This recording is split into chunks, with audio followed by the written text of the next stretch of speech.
Interesting. All right. So the first one, let's see.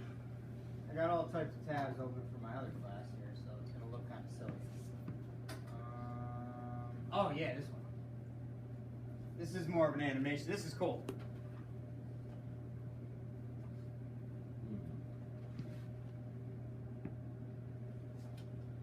Okay, so this is, I enjoy using this thing. Okay, pump the handle. Okay, so if we pump the handle,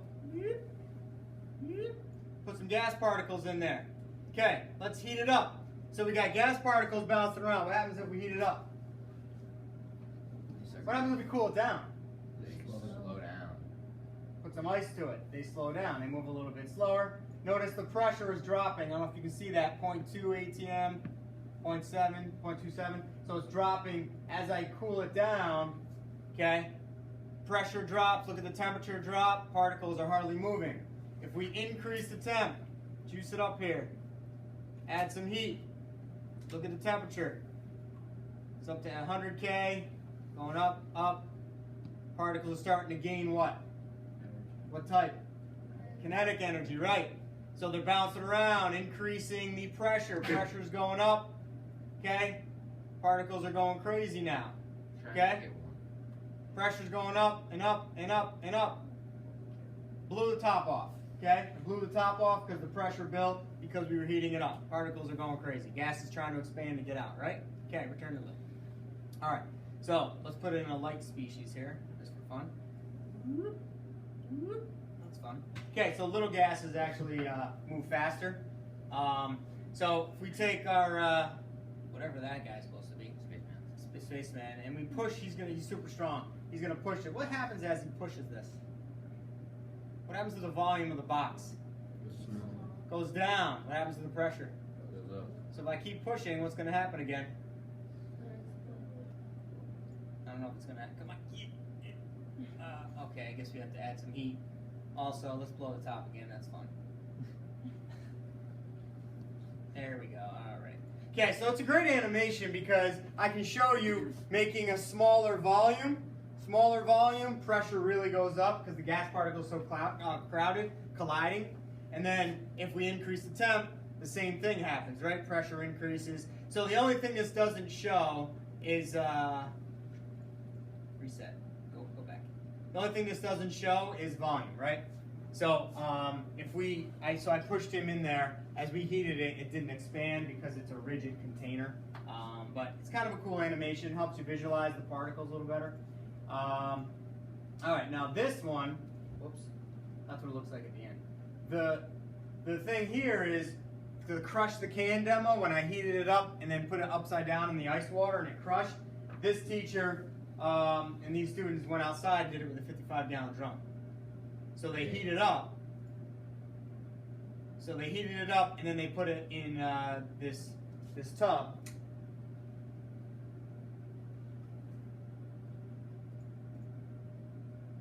It should be sound. I don't know what's happening here. Let's turn it up. Hold on. There's an issue. What's going on? Is the sound on your computer now? Yep. Good call. Oops, no, I don't want that. How that happened? Magic, I guess. Same thing as your calculator.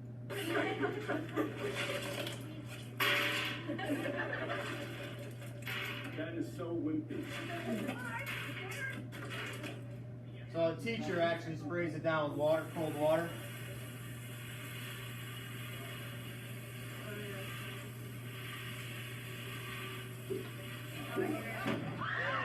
Awesome. So again, why did that happen? Did you jump? You did? I kind of saw that coming. So the pressure inside the can when he sprayed it with the water basically went to zero. All the gas inside was really hot and it condensed, so the outside pressure crushed it. It's just, that works with, you know, I've seen, there's another video, I didn't pull it up, but it's of a train tanker. Yeah, you're supposed to show us that. All right, I'll show you. Look at all these things here.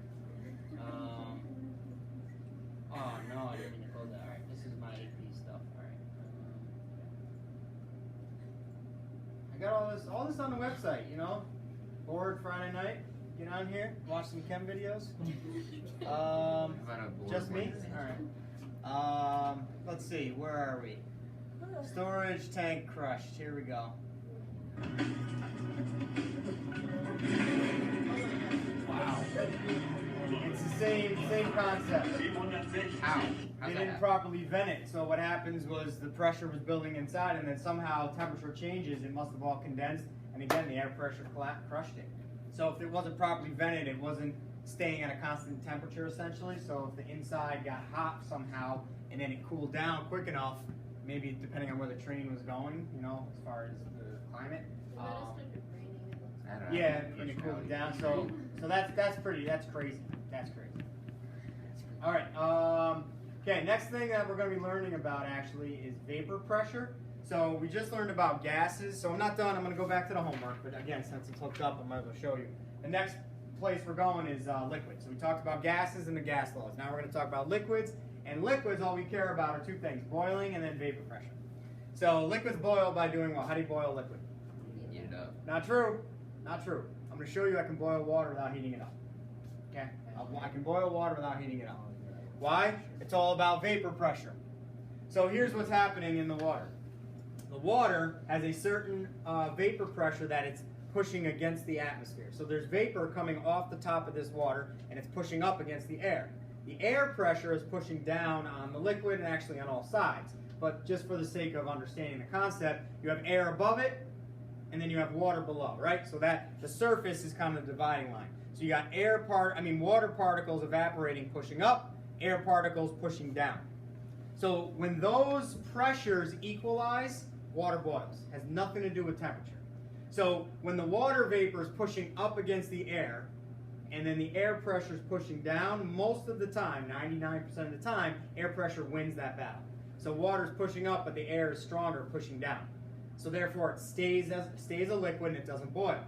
But if you give the water heat, that pressure pushing up increases. That's why heating it boils, because the air pressure pushing down, water pressure pushing up become equal when you give this more energy to push up. That's what you're doing when you heat it. So it's pushing harder against the air. Does anyone know another way you can boil water without heating it? Well, the water needs more pressure pushing up. The only way to do that is heat it. So again, think about this. You have air pressure pushing down, water vapor pressure up, air pressure down. If you can't change the water vapor pressure by heating it, you have to change the air pressure somehow. That's what I was going to say, decrease the air pressure. How do we do that?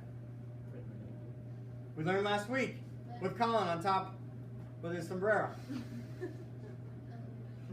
Remember the analogy there? He was standing on top of the mountain. Who was at the bottom? Oh, Who was standing at the bottom? Tyler. You also had long hair. Did I give you long hair? Oh, you had a club. That's right. You're right. You're supposed to draw a bat or something that looks like a club. Or a machete. No, it was a machete. That wasn't you. That was the other class. All right. I was drawing stupid things. So, how do we lower air pressure? Make it spread out more or something? Good. Go up a mountain is what I'm getting at. Yeah, if we took this to the top of Mount Everest, it would boil at like 50 degrees. What's it boil at in this room? What's water boil at in this room? 100 degrees. So it boils at 50 degrees on top of Mount Everest. You do have to give it a little bit of energy, but not much. So the lower the air pressure, the easier it is to boil. So that's where we're headed, talking about boiling and vapor pressure. So real quick before I show you the video and then get back to the homework, what causes vapor pressure? What causes air pressure? Gas particles bouncing off stuff. Air and gas particles colliding, bouncing off things. That's what causes air pressure, gas pressure. So what causes vapor pressure? So let me this is going to be kind of like a, I don't know what that's called. I'm going to give you two examples, follow the trend for the third one. So gas particles colliding equals gas pressure. Air particles colliding equals air pressure. What's vapor pressure? Vapor particles colliding, right. So vapor particles. So technically, coming off the water, we have vapor particles. Yes, you could call it a gas, but that's just not how we word it. If it's coming from a liquid, it's a vapor. So vapor particles colliding. So if I put the top on this, vapor pressure builds up. Not air pressure, not gas pressure, because there's air and gas, but really it's mostly vapor coming off the water. So vapor particles colliding in this bottle creates vapor pressure. So anyways, the video explains that, and this is where we're headed in our notes. All right. It's a good video. After you've kind of seen the results of what happens when you start studying intermolecular forces, and we start making a little bit more of a condensed phase, such as solids and liquids, you start getting all these unique properties of solids and liquids. Liquids have quite a few unique ones: viscosity. You know what? I'm actually going to have you take notes on this. So take your notes out. I'll get back to the homework here at the end after this. In our notes, just write liquids and vapor pressure. Liquids and vapor pressure. That's the next thing we're going to talk about. I doubt we'll get to the demo today. I'll show you tomorrow. It's pretty cool. It involves fire, so that's fun. Everybody likes fire, especially Liam Hanley, apparently. I shouldn't call him out. I'm recording right now. I just called him out. Okay, liquids and vapor pressure. So what you're going to do, you're looking to write down what vapor pressure is according to this guy, and he's going to use the phrase dynamic equilibrium. So pay attention for that, and we're going to write down what that means today too. So if he doesn't do a good job explaining it, I haven't seen the video since last year, I haven't watched it again. It's good, but I don't exactly remember the wording exactly. Then we'll pause it and I'll tell you what to write. But so vapor pressure and dynamic equilibrium, those are two terms here. Surface tension. And one of the more unique ones is vapor pressure. That's a very special case, and that's probably another thing completely. So let's just think about it. If you take water in a container and you allow it to start evaporating. Are you guys good, or is the glare, is the light screwing everybody up? Are we good? I just want to make sure you can see it, because it's hard to see these particles. They're almost like transparent. We're good? All right. The space above the surface of the water will start getting water molecules. That means it's a gas now, and gases impart pressures. So as that builds up, what's going to happen is these particles floating above the water can go back into the water unless they're whisked away. So, you put a lid on the container, all the particles are trapped, so the water starts going back into the water phase, or I should say the water vapor goes back in. So if I was to put the top on this water bottle, this happens. So water vapor is coming off the surface of the liquid, and then the water vapor, if it's sealed, it builds up enough pressure that it can actually go back into the water, and it kind of does that back and forth, but only if it's sealed. Right now, if it's not sealed, how come it doesn't go back in? Where's it going? The room, right? Gases, vapor, want to expand. Ideal gas concept, right? Want to expand. Okay? Which reminds me, I didn't give you a word of the week yet. So this happens, goes up and back and forth, if it's sealed. Okay? As this happens, you finally reach a state at which the exiting evaporation rate equals the entering condensation rate, and you reach what we call equilibrium. So when those two rates equal, you establish a constant pressure inside your container. That pressure is called the vapor pressure of that liquid. In the case of water, you would say it's the vapor pressure of water. It's an example of what we call dynamic equilibrium, meaning when you look at the thing, you can't tell anything's happening, but in actuality, there are billions and billions of molecules leaving the surface of the water, and there's also billions and billions re-entering, and they are exactly the same rate. So there's no net change. You have established what we call a vapor pressure. Okay, so what we're writing in our notes, I'll give you a little help on this one here. First of all, vapor pressure, and that is vapor coming off of a liquid,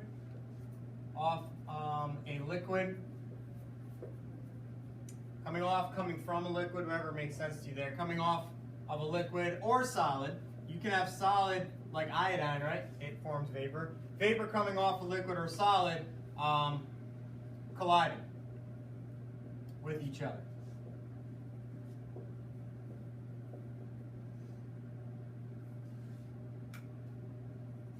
So that's what vapor pressure is. He's explaining it a little bit different, but this is kind of how I want you to understand it. So you have the surface of the liquid, vapors coming off of it, they're bouncing around. If you trap it, the pressure will build just like a gas. So the reason I teach this second is because we really just, this is the same concept, it's just now we're talking about vapor, which acts just like a gas. The difference is it comes from a liquid or solid. So vapor pressure coming off the liquid, that's one thing we need to understand. Hopefully the visual is helping you out here. Leah, you with me? Okay. Now dynamic equilibrium is the other term here. Dynamic equilibrium. And we're going to draw a picture based on what he has there. So just do this. Draw like a big beaker, fill it halfway with water, put a lid on top. Okay, however you want to draw your lid, beaker, whatever. So we have an arrow going up and we have an arrow going down. So that arrow going up is evaporation. So we have evaporation, and this arrow going down is condensation. All right, so I'm just going to kind of label those. A lot of arrows there. So you got one big arrow going up and then one big arrow going down. That's dynamic equilibrium when you have evaporation and condensation in a sealed container occurring at the same time. And underneath it, I need you to put a little star, and you need to write the rate of evaporation equals the rate of condensation. That's really what it's all about. And underline that word rate. The rate of pushing up, going up, evaporating, equals that rate going down of condensation. That's what dynamic equilibrium means. Dynamic means what? Anyone know what that word means? Dynamic? Watson? Different? Yeah, give me another word. Starts with a C. Okay, right now, I'm static or stationary. Now I'm dynamic. What's that? Changing, moving, right. So dynamic means changing or moving. What's equilibrium mean to you guys? And you're probably going to say the wrong word, but that's okay. What's equilibrium mean? Neutral. Neutral? Balance. Those are good words, actually. Good job. What do you think kids always say? Equal. Equal. It does not mean equal, which frustrates me because it sounds like it means equal. But how do we spell the word equal? E-Q-U-A-L, right? There's no A there, okay? That's an I. So it doesn't mean equal. In fact, what I want you to write here, circle this word. I want you to write constant. That's really what it means, constant. That's supposed to be an A. Constant. Equilibrium means constant. We're going to talk a lot about that down the road. That would have been a good word of the week. I totally forgot. Don't worry, I'll come up with one. By the end of the period, I'll give you one. I know you want to look up one. So dynamic equilibrium means changing, but it's constant. So this volume here, let's say, is 10 liters, and this volume here is 10 liters. It never changes because every time one particle evaporates, another particle condenses, literally at the same rate. Rate means kind of like speed, right? So this one's going up, this one's going down, literally occurring at the same time. You have vapor, condensation, vapor, condensation. As long as it's sealed, so technically, this level of water, once the vapor builds up, vapor pressure builds up here, it'll never go down. As long as this is airtight, it'll stay the same. That's what he's getting at. All right, I'm actually going to stop it there. There's not much more he says. But that's an important concept, okay? Vapor pressure and then the condensation. So you have that pressure, the vapor pressure building up here. No more water is going to leave than enter. So it's going to be occurring at the same speed. The analogy I use for that, another analogy, you guys ever been to a building, a hotel, anywhere where there's the revolving doors? Okay, so just imagine that a whole line of people outside and a whole line of people inside. And every time one person walks in, one person walks out. If that keeps up, will there be any more people inside than outside? No, it'll be the same, it'll be constant, right? Maybe not the same as the number of people, but it'll be constant. So if you have 100 people outside and 50 people inside, try and go with me here, okay? I can't really draw this. It'd be hard to draw. If you have 100 people outside, 50 people inside, and it's a one-for-one change, you're always going to have 150. Does that make sense? Okay? So if we have, again, if we have 3 people in the hallway, Watson leaves, but one comes in, There's still 3 people in the hallway and the same number in here. Didn't change. Of course, we lost Watson, which is a tragedy. But the point is the number of people stay the same. Stay constant. I shouldn't really say same. Stay constant. So I'm kind of beating that to death because that's an important concept there. Okay? All right. So the last few minutes of class here, lights please. Let me go over, if you want me to go over one of the ones on the front, I will. If not, I'll jump to, I'll go over probably number 11 on the back is a good one to go over. So what do you guys think here? 3AC, 4AC, or 4A or 5AC? Want me to go over any of those? Questions on those? You will have a quiz on this stuff next week. All right, I'm going to go over number 11 then. And you might have a break here with homework. I don't think you're ready yet. I do have some stuff, but I don't know if we're ready. So 11, it says you have 22.4 liters. So that's going to be my V1. Then it says collected at a temperature of 20. You got to convert it to Kelvin. 273 plus 20 is 293K. That's T1. At a pressure of 750. So 750 torr is a pressure unit. That's my P1. So P1, V1, and T1 equals, then it says, what volume will the gas occupy? So V2 is X. Here's my V2. At standard temperature and pressure. I gave you the pressure, 760 TORR. There's no way for you to look that up, so I gave it to you. Standard temp is 273. That's T2, that's P2. That's on table A. So now we cross multiply these 3 numbers, cross multiply those 2 with the X, and then we end up multiplying and dividing, and again, X equals 20.6 liters. That's how we did number 11. I know I went kind of quick, but it seems like you're getting the grasping this here. Questions on 13. Okay, real quick, let's talk about number 5 here. Then the bell's probably going to ring. I will be after school. I don't have a meeting if you need anything. So 5, it says you have 30.0 liters. That's my V1, right? So that's going to be 30 is my V1, 30.0. At STP, if the pressure is changed to 202, so I know over here, 202.6, that's my P2 because we changed the pressure. What is the new volume? So X is my V2. So all I need is my P1 because it says temperature is constant, right? Yeah, temperature is constant. We don't need it. Standard pressure is 101.3 kPa. You would not use 1 ATM because this is in kPa. If that's in kPa, that's in kPa. Multiply, divide, and like I said, the answer was 15. But technically, it would be 15.0 liters because 3 sig figs. 1, 2, 3, 4, 1, 2, 3, 1, 2, 3, 4. So 3 is the low, so 1, 2, 3. You have 3 sig figs for your final answer. And I know the bell's going to ring like right now. So that's all the time we have. Tomorrow, you will have homework. I'll show you that demo back there, and we'll take some notes. That'll be tomorrow. And I guess I'll give you a word of the week tomorrow. Have a wonderful day.